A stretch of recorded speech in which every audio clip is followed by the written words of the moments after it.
오늘 우리에게 주시는 살아계신 하나님의 말씀은 신약성경 요한일서 3장 16절부터 18절 말씀입니다. 다 함께 봉독합니다. 그가 우리를 위하여 목숨을 버리셨으니 우리가 이로써 사랑을 알고 우리도 형제들을 위하여 목숨을 버리는 것이 마땅하니라.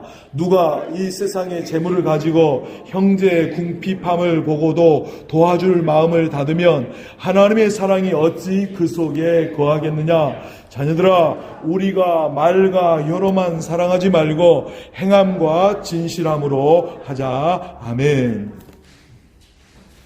예수님의 생명을 조건 없는 사랑으로 받은 우리다라는 제목의 말씀으로 함께 하나님의 은혜를 나누겠습니다. 한참 전쟁이 시작되고 진행되었을 때 한 성직자가 부상당한 병사들이 수용된 허름한 막사를 방문했습니다.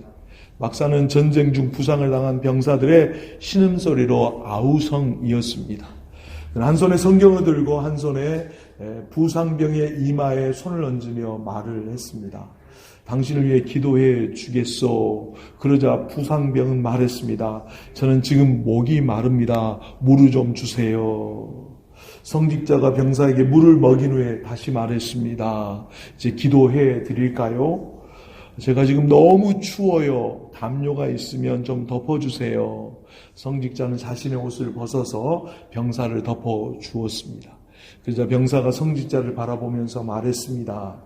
당신의 손에 들려있는 것이 그 유명한 성경이군요. 저를 위해 기도해 주세요. 그리고 성경을 좀 읽어주세요. 이렇게 말했습니다. 이렇듯 복음을 전한다는 것은 예수님처럼 따뜻한 생명을 다한 사랑을 실천하는 일입니다. 남에게 예수님의 이름으로 사랑을 베푸면 자연스럽게 사람의 마음이 열리게 됩니다. 예수 그리스도의 이름으로 사랑을 베풀 때 사람들은 예수 그리스도의 사랑의 복음, 생명의 복음을 받아들이게 됩니다. 주님도 그렇게 우리에게 사랑으로 다가오셔서 죄와 사망에서 허덕이는 우리에게 생명의 복음을 전해주시고 우리를 살리시고 성령 안에서 참 평안을 누리게 해주셨습니다.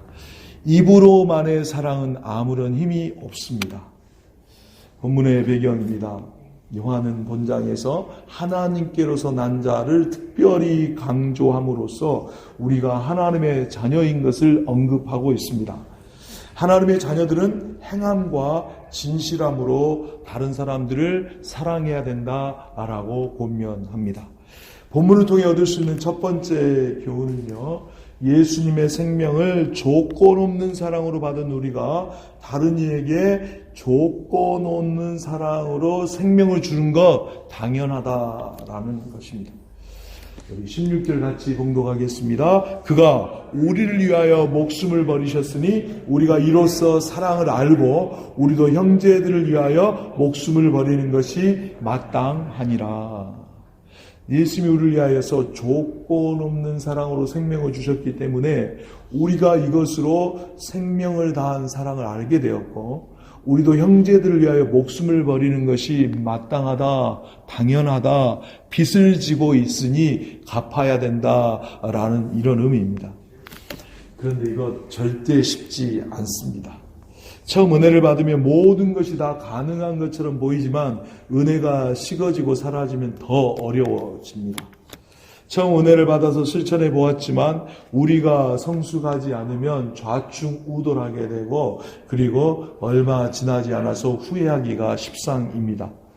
사랑의 실천은 하나님의 전적인 은혜, 후회하지 않는 성숙함, 잘 훈련되어짐이 필요합니다. 근데 이런 과정은 자꾸 실천을 하면서 배우게 되는 거지요. 상처받지 않으려고, 실수하지 않으려고 사랑을 실천하지 않으면 더 주님의 사랑에서 점점 멀어지게 됩니다. 그럼에도 불구하고 자꾸 사랑을 실천해야 실수하지 않게 되고 자꾸 사랑을 실천해야 지혜로워지고 성숙하게 되고 하나님의 심정을 가지고 그 사랑을 받는 자들을 대하게 되는 것이. 그래서 그리스도의 장성한 분량에까지 이르게 되는 것입니다. 마태복음 20장 28절입니다. 우리 함께 봉독하겠습니다. 인자가 온 것은 섬김을 받으려 함이 아니라 도리어 섬기려 하고 자기 목숨을 많은 사람의 대속물로 주려 함이라. 예수님이 이 땅에 오신, 육신의 옷을 입고 오신 이유는 섬김을 받으려고 오셨던 것이 아닙니다. 오히려 섬기려고 하시고 자기 생명으로 많은 사람들의 랜섬머니, 그 죄값을 대신하는 대속물로 주려고 오셨다라는 거죠. 주님의 이 땅에 이런 분명한 목적이 있다면 우리도 이 주님이 이 땅에 오신 목적, 섬김을 받으심이 아니라 도리를 섬기려 하고 자기 목숨을 많은 사람의 대속물로 주려 하심을 따른다면 더 이상 어떤 대답도 필요하지 않습니다. 이것은 예수님의 이야기가 아니라 예수 믿고 따르는 우리의 이야기입니다. 예수를 믿는데 아직도 대접받으려고 하고 있고 예수님을 믿고 있는데 아직도 사랑의 대속물을 주는 데 있어서 인색하다면 깊이 생각해 보아야 합니다. 주님 가신 그 길을 따라가는 것이 믿음의 길입니다. 비록 수없는 시행착오를 겪더라도 섬기고 무릎을 꿇고 그들의 발을 씻어주는 것이 주님을 따르는 자의 모습입니다. 주님이 그렇게 하셔서 도리어 섬기려 하고 자기 목숨을 많은 사람의 대속물로 주려고 하심을 따르셔서 우리에게 생명을 주셨기 때문에 우리도 그렇게 섬기고 그들의 발을 씻겨주고 그들의 필요를 채워주는 거지요. 그러므로 우리도 주님처럼 그리스도 이 장성한 분량으로 목적을 가지고 나아가야 합니다. 요한일서 4장 11절입니다. 같이 봉독하겠습니다. 사랑하는 자들아, 하나님이 이같이 우리를 사랑하셨은즉 우리도 서로 사랑하는 것이 마땅하도다. 사람들이 미성수 가면 나 섬겨, 나 아직 초신자야 이럴 수 있어요. 그런데 성경은 분명히 말씀합니다. 하나님의 아들 예수님이 우리에게 하나님 아버지의 사랑, 생명을 다한 사랑을 보여주셨기 때문에 우리가 서로 섬기고 서로 발을 씻겨주고 서로의 필요를 채워주는 것 당연하다라는 것입니다. 그런 의미에서 우리 옆에 사람들에게 함께 인사하도록 하겠습니다. 서로 사랑합시다. 서로 사랑합시다. 서로 사랑합시다. 예수님이 우리에게 섬김의 길, 사랑의 길을 보여주셨기에 한 사람의 일방적인 사랑이 아닌 우리 서로 사랑의 길을 가는 것이 마땅하다, 당연하다, 빚을 지고 있으면 갚아야 된다라는 것입니다. 그러므로 주님이 우리에게 보여주신 대로 우리는 서로 사랑하는 것이 당연하고 이를 실천해야 할 빚을 지고 있다라는 것입니다. 그렇습니다. 주님이 우리를 위하여 섬기시고 목숨을 내어 우리를 사랑하신 것처럼 우리도 서로 사랑하는 것, 당연하고 이행해야 될 빚을 지고 있는 존재들이라는 거죠. 우리는 정말 이렇게 사랑하고 계셨습니까? 아니면 우리 감정이 나는 대로, 우리 느낌이 나는 대로 나 섬겨, 나는 사랑받아야 되겠어, 이렇게 생각하고 계셨습니까? 부유한 가정에서 자란 제인 애덤스는 척추에 병이 생겼습니다. 의사의 공고로 휴양차 유럽 여행을 하다가 런던의 빈민가를 지나가게 되었습니다. 그녀는 그곳에서 봉사하는 사람들을 보고 큰 충격을 받았습니다. 자신이 살아왔던 풍족한 삶이 전부가 아닌 것을 깨닫게 되었습니다. 그 후 그녀는 봉사의 삶을 살기로 결심을 하고 미국으로 돌아와서 빈민들을 위한 타가소, 가출 소녀들을 위한 숙소를 만들었고 아이들에게 글을 가르쳐 주기 시작했습니다. 또한 당시 미국에 200만 명에 달하는 아동, 노동자 문제를 해결하기 위해서 백악관의 아동회의를 신설하기도 했습니다. 1931년 71세가 되던 해에 그녀는 노벨 평화상을 수상하게 되었습니다. 어려운 이웃에 관한 기사를 접하면 누구든지 안타까운 마음을 갖습니다. 그러나 이러한 마음이 내 손과 발을 움직이지 않는다면 이는 나의 만족을 위한 염려에 불과할 뿐입니다. 사랑을 실천하는 데는 노력과 땀과 결단이 필요합니다. 이 노력과 땀의 결단이 존경의 열매를 맺게 되는 거지요. 그 안에 예수의 생명이 살아 숨쉰다면 단순한 구제, 단순한 돌봄, 단순한 섬김이 아닌 생명의 구원의 역사, 영생의 역사가 임하게 되는 줄로 믿습니다. 이런 은혜와 복이 우리 생애 가운데 계속 이어져 가시기를 주님의 이름으로 축원합니다. 두 번째입니다. 예수님의 생명을 조건 없는 사랑으로 받은 우리가 다른 이에게 우리의 재물을 가지고 조건 없는 사랑으로 돕는 것은 당연하다라는 것입니다.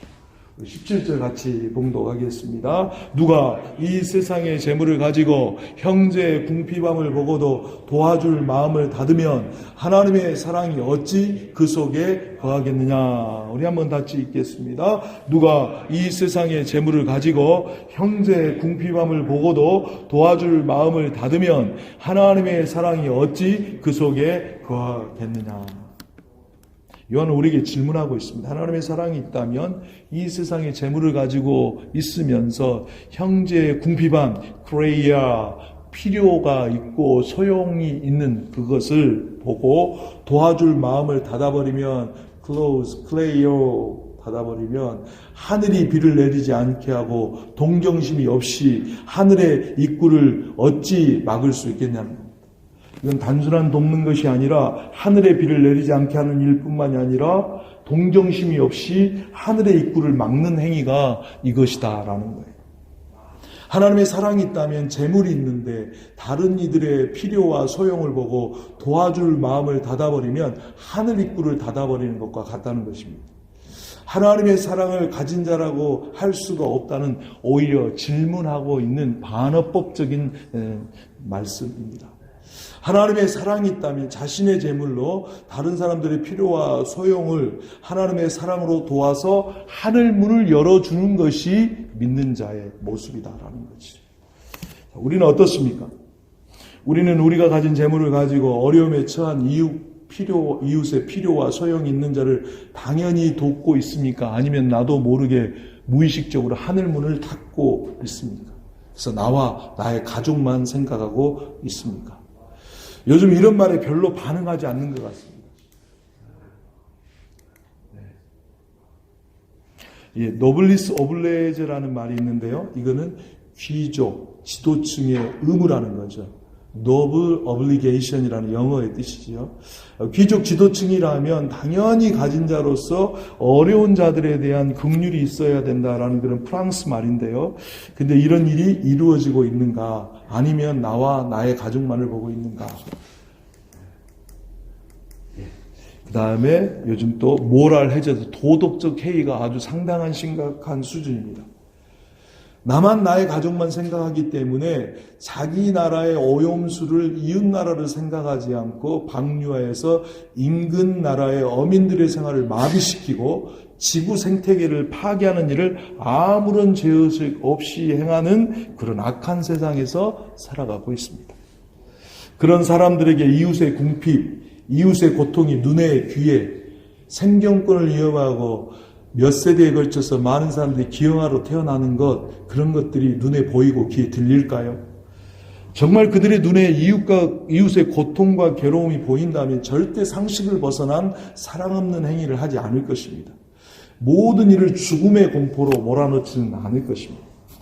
이사야 58장 7절입니다. 우리 같이 봉독하겠습니다. 또 줄인 자에게 내 양식을 나누어 주며 유리하는 빈민을 집에 들이며 헐벗은 자를 보면 입히며 또 내 권육을 피하여 스스로 숨지 아니하는 것이 아니겠느냐?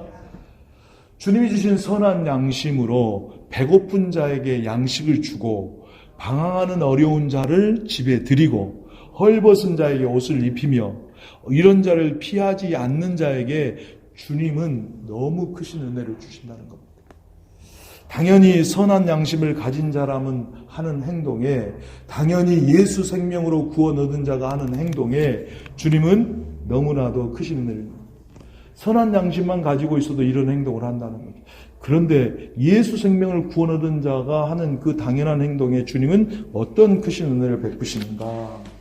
우리 8절 같이 봉독합니다. 그리하면 내 빛이 새벽같이 비칠 것이며 내 치유가 급속할 것이며 내 공의가 내 앞에 행하고 여호와의 영광이 내 뒤에 호위하리니.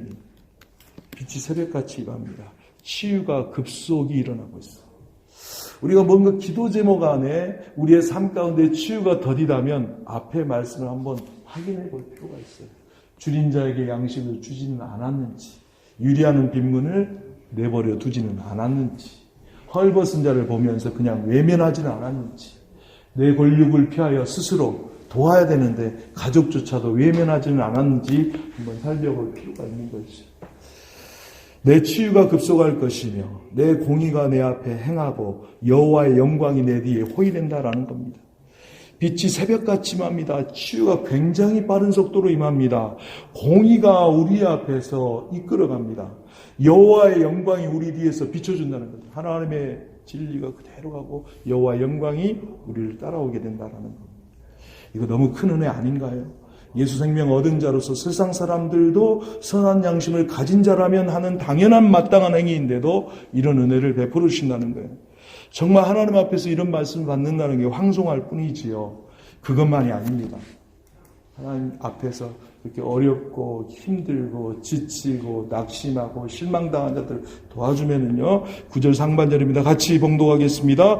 내가 부를 때에는 나 여호와가 응답하겠고 내가 부르짖을 때에는 내가 여기 있다 하리라. 할렐루야.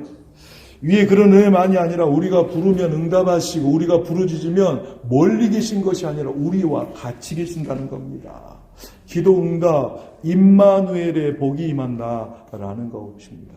그리고 9절 하반절부터 10절까지 말씀하고 있습니다. 같이 봉독하겠습니다. 만일 내가 너희 중에서 멍에와 손가락질과 허망한 말을 제하여 버리고 줄인 자에게 내 심정이 동하며 괴로워하는 자의 심정을 만족하게 하면 내 빛이 흑암 중에서 떠올라 내 어둠이 낮과 같이 될 것이며 살아가면서 괴로운 일 당하고 억울한 일 당하고 고통스러운 일 당하고 어디다 하소연할 수 없는데 하나님의 심령으로 어려운 사람들, 가족 중에 어려운 사람들 도우며 나가면 만약 우리 중에서 멍에와 손가락질과 황함한 말을 당했다 할지라도 이것을 없애주시고 배고픈 자에게 우리의 심정이 움직이며 괴로워하는 자의 심정을 만족하게 해주면 영적인 필요와 마음의 필요를 채워주면 우리 안에 있는 주님의 빛이 어두운 세상 가운데 떠올라서 어두움이 낮과 같이 밝아지게 된다라는 거죠.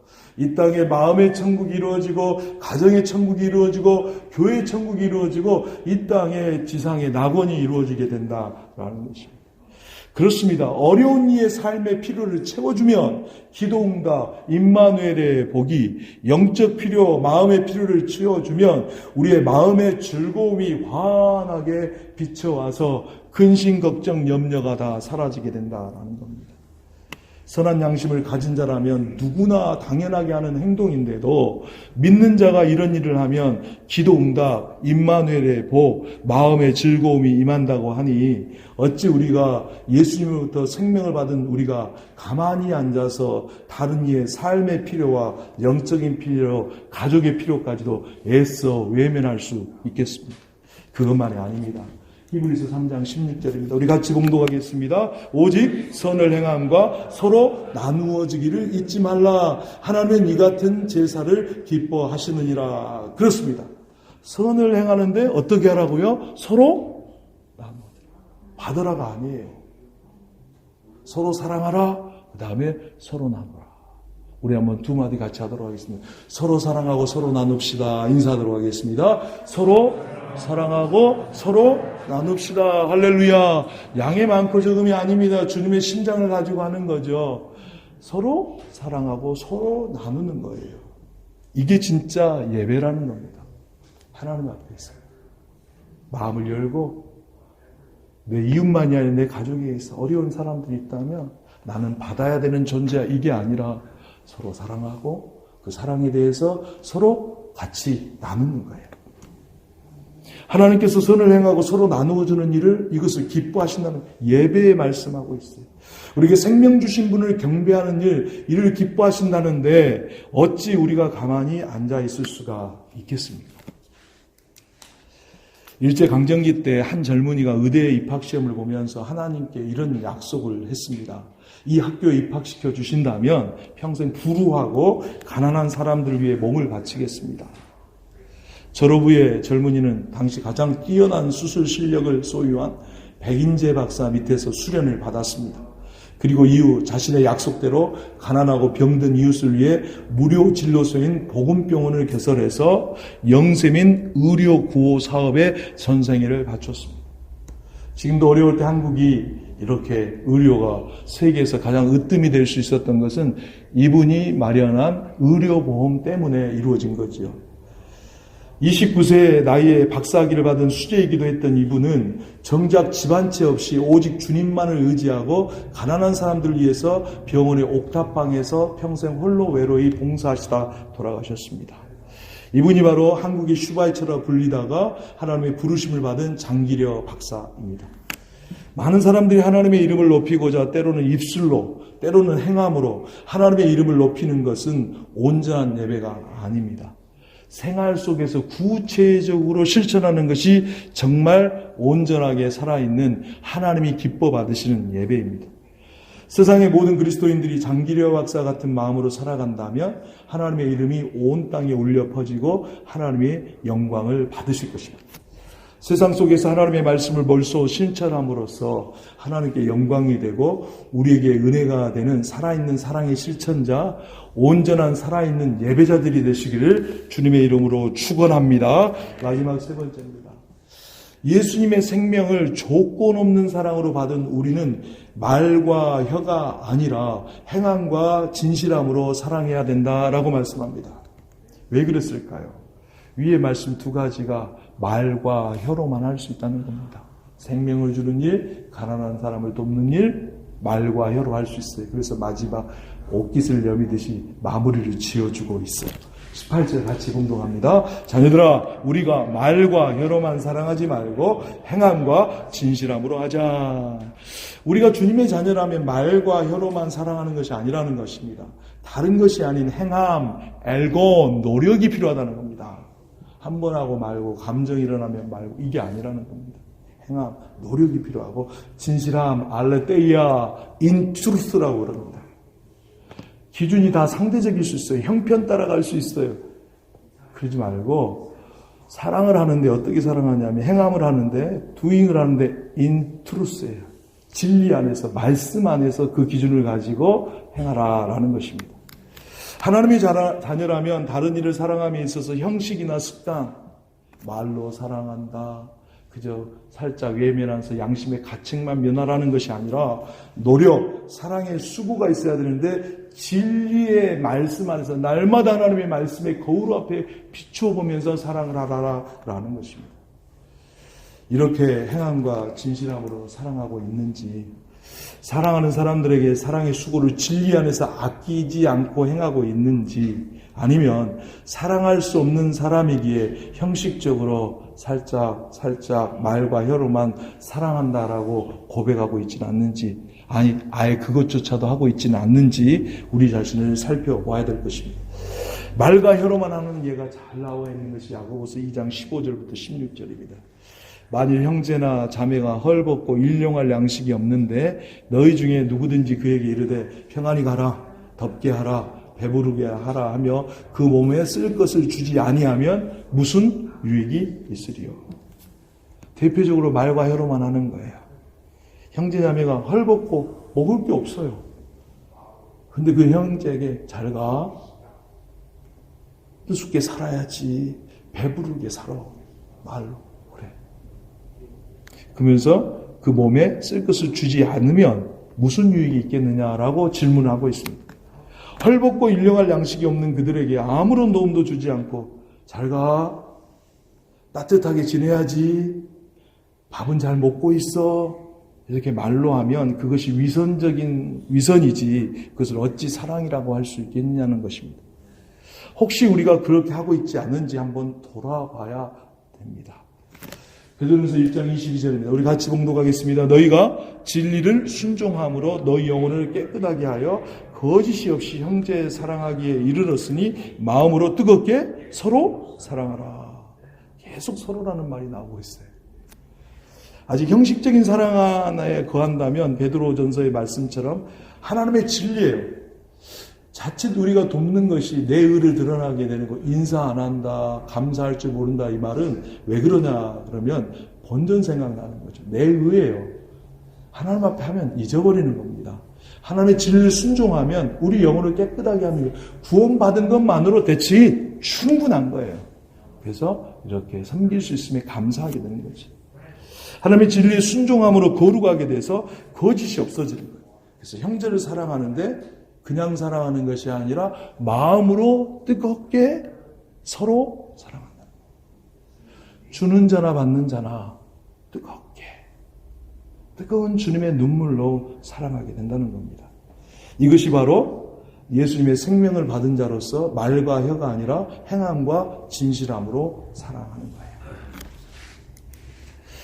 일제시대 때 일본에 나가노 목사님이라는 분이 계셨습니다. 5년 동안 성도 한 명이 생기지 않을 정도로 미신이 강력한 곳에서 가난과 핍박의 고통을 견디면서 사랑을 실천하셨던 분입니다.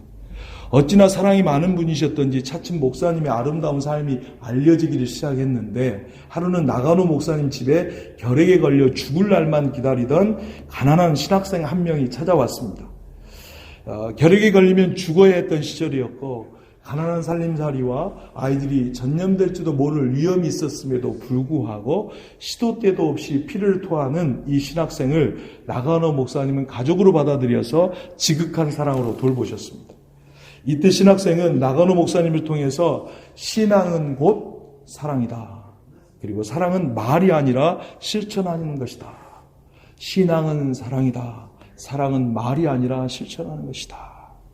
신앙은 곧 사랑이다. 사랑은 말이 아니라 실천하는 것이다. 라는 것을 깊이 배우게 되었습니다.